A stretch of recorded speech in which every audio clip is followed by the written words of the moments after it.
Mujeres irreverentes que hacen historia, ayer, hoy y siempre. Grandes mujeres que han marcado la historia del Ecuador.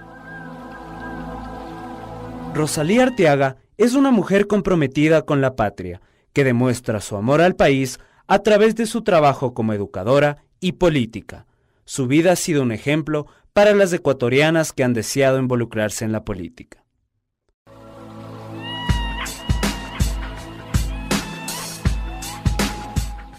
Rosalía Arteaga nació en la provincia de La Suay, Cantón Cuenca. Tiene 60 años, es periodista, escritora y dirige la Fundación Fidal. Además, es reconocida por haber sido la primera presidenta del Ecuador.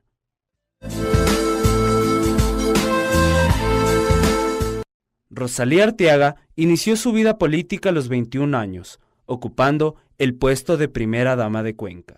Yo me inicié en la política con Sixto Durán Ballén y reconozco su liderazgo, su sapiencia, su honestidad también. Entonces, Sixto para mí fue ese iniciador en la política, a pesar de que mi entonces marido no era de la línea de Sixto Durán Ballén, pero yo había tomado una opción sin pensar en ser candidata. Él me ofreció varias veces candidaturas que yo no acepté en esa época. Posteriormente, ocupó varios cargos públicos que la convirtieron en una figura política conocida. Yo fui concejal de mi cantón, del Cantón Cuenca, y había sido también delegada de la Subsecretaría de Cultura para las provincias de Azuay y Cañar. Es decir, empiezo a tener una presencia mayor, aunque la gente me conocía como periodista, ¿no? Porque estaba escribiendo en un periódico. En una época llevé un programa de radio también, en Radio Alfa Musical, y también tenía esporádicas colaboraciones con periódicos como El Universo.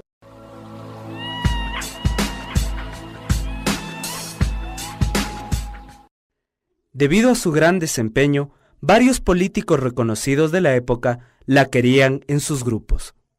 El presidente Durán Ballén me pidió ser ministra de Educación, arriesgándose según él porque yo era mujer, ¿no? Yo dije que yo me arriesgaba también a asumir esas funciones. Fui la primera mujer ministra de Educación del Ecuador en el año 94.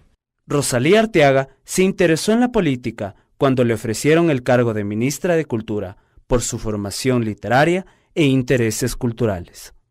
Inicialmente yo no pensaba dedicarme a la política. Había recibido varias propuestas del propio Bucarán, de Ricardo Novoa, de Jaime Nebot, todos parece ser que corrieron encuestas sobre mí y tenía una gran popularidad, entonces todos me querían tener a su lado en las elecciones. Yo acepté con Bucarán porque él tenía un plan de gobierno mucho más coherente con lo que yo pensaba, una política volcada hacia lo social, que es lo que a mí me había motivado, sobre todo en el ámbito educativo. Rosalía fue la primera mujer en llegar a la vicepresidencia de la República, porque se unió al partido político de Abdalá Bucaram, quien compartía sus intereses sociales y culturales.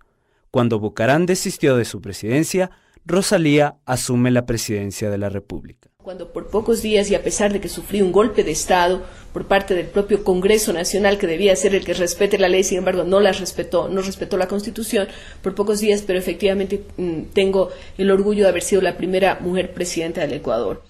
El gobierno de Rosalía fue corto, pero dejó una marca en los ecuatorianos, porque sus decisiones siempre fueron honestas.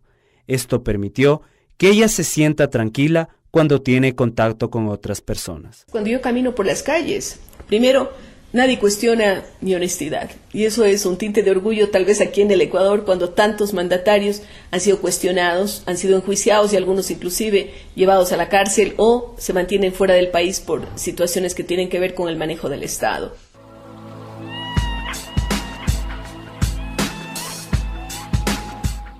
Después de terminar su vida política, decidió emprender un nuevo proyecto que unió a sus dos grandes pasiones, el amor por la patria y la educación. Por eso, creó la Fundación Fidal, que se encarga de formar a los líderes del Ecuador. En el año 98 yo me retiro de la política, me he mantenido casi 20 años fuera de la política, y con algunas personas, algunos amigos chilenos, rectores de universidades, algunas personas de aquí, del Ecuador, entre otros mi hermana, decidimos crear la fundación para seguir trabajando por educación. Llevamos 18 años trabajando en la Fundación Fidal con jóvenes en temas de liderazgo, de capacitación, con maestros, formándoles, pero también dándoles la oportunidad de que saquen a relucir lo mejor de sí mismos con un concurso para premiar a los mejores maestros de Ecuador.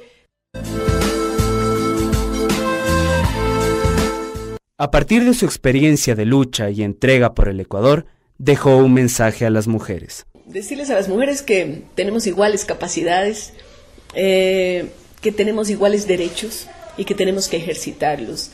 A veces las mujeres, y esto va sobre todo para las jovencitas, tenemos que quitarnos el machismo de nuestra propia cabeza, porque a veces nosotras mismas nos ponemos aquellas trabas y aguantamos situaciones de violencia, de imposición, pensando que así son las cosas y que eso es natural. No es natural.